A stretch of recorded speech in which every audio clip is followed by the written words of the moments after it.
Ambassador Elsa Martinez stood at the reinforced viewport of the human command ship Defiance, watching the massive Galactic Council fleet maintain its blockade around Earth's solar system. 27 different alien species had united in what they called a peaceful intervention, but Elsa knew better. This was intimidation, pure and simple. "They're hailing us again," reported Communications Officer Helen Chen from her station. "Same demands as before. Immediate cessation of all military production, surrender of our defensive technologies, and submission to Council oversight." Elsa's jaw tightened. For 3 months, the Council had been applying pressure, first through diplomatic channels, then economic sanctions, and now this blockade. They claimed humanity was becoming too aggressive and posed a threat to galactic peace. The real truth was simpler. They were afraid. Humanity had joined the galactic community only 50 years ago, arriving as the newcomers in a universe where ancient civilizations had already carved up territory and established rigid hierarchies. The Council expected humans to know their place, to accept junior status and be grateful for whatever scraps of technology and trade routes they were allowed. But humans didn't work that way. "Admiral Reyes sends word from the outer perimeter," Helen continued. "Our defensive grid is fully operational. All human colonies have been evacuated to secure locations. We're ready." Elsa nodded grimly. They'd known this day might come. While other species had grown complacent over millennia of peace, humanity had never stopped preparing. Every human settlement had hidden shipyards. Every trade vessel concealed weapons. Every diplomatic mission gathered intelligence. The Council saw this as proof of human aggression, but Elsa knew it was simply human nature. They prepared for the worst while hoping for the best. "Incoming transmission from the Council flagship," Helen announced.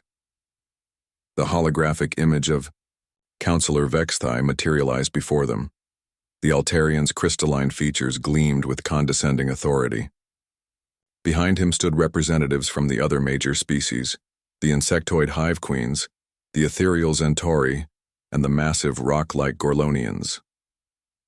"Ambassador Martinez," Vexthai's translated voice carried across the bridge, "surely you realize the futility of your position. 27 civilizations stand united against you. Submit now, and humanity will be treated with mercy." Elsa stepped forward, her expression calm despite the fury burning in her chest. "Counselor, humanity has already given you our answer. We reject your ultimatum. We reject your authority over our sovereign space. And we reject the assumption that might makes right." "You would doom your species for pride?" hissed Queen Zaratha of the sectoid hive. "We offer you survival, integration into the greater galactic community under proper guidance." "You offer us slavery," Elsa replied coldly. "Dressed up in diplomatic language, but slavery nonetheless. You want us to disarm while you maintain fleets. You want us to surrender our independence while you keep yours. You want us to accept second-class status in perpetuity." The Centauri representative, a being of pure energy contained in a crystalline matrix, pulsed with agitation. "Humanity's rapid expansion and militarization threatens the stability we have maintained for millennia. You must be contained." "Contained?" Elsa laughed, but there was no humor in it.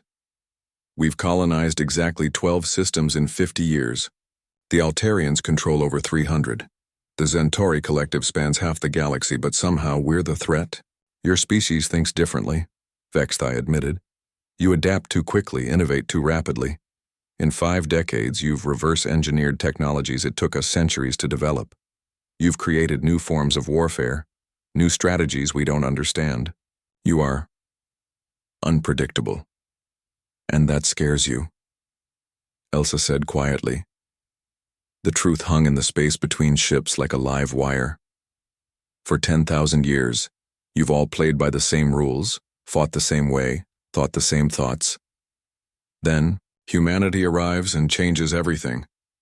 She gestured toward the viewport, where Earth hung like a blue marble in the distance. "Do you know what you're really afraid of? It's not our weapons, or our ships, or our technology. You're afraid because we refuse to accept that this is how things have to be." Helen's fingers flew across her console as she monitored the tactical situation.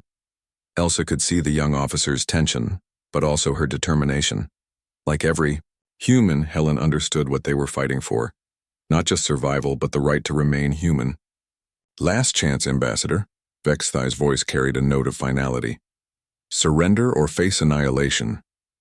Elsa straightened her shoulders and looked directly into the alien's multifaceted eyes. Counselor, let me tell you something about humanity that you clearly don't understand. We didn't claw our way up from a gravity well, survive ice ages, and reach for the stars just to bow down to bullies. We've faced extinction before, from our own planet, from our own wars, from our own stupidity. But we're still here. She paused, letting her words sink in. You think 27 fleets are enough to make us surrender? Then you don't know humans at all. Every time someone has tried to force us into submission throughout our history, we've found a way to bite back. Sometimes we lose battles, sometimes we lose wars, but we never stop fighting for our freedom. The alien representatives exchanged glances, their various forms of communication creating a cacophony of clicks, whistles, and energy pulses. Finally, Vexthai spoke again. Then you choose extinction. No, Elsa said firmly. We choose to be human. The transmission cut off, leaving the bridge in tense silence. Helen looked up from her station, eyes bright with fierce pride. Admiral Reyes reports all ships are standing by. Fleet Captain Torres sends word that the colony defense forces are ready. And Ambassador, we're receiving pledges of support. From 17 independent systems, they're calling it the Human Freedom Coalition. Elsa smiled for the first time in months. Humanity had always been at its best when facing impossible odds. Today would be no different. Signal all ships, she commanded. Today we show the galaxy what happens when you pressure humanity too far. Today we remind them that freedom isn't negotiable. As the first Council ships began their attack run, Elsa Martinez stood proud and unbroken, representing not just Earth, but the indomitable human spirit that had brought them to the stars and would never allow them to kneel.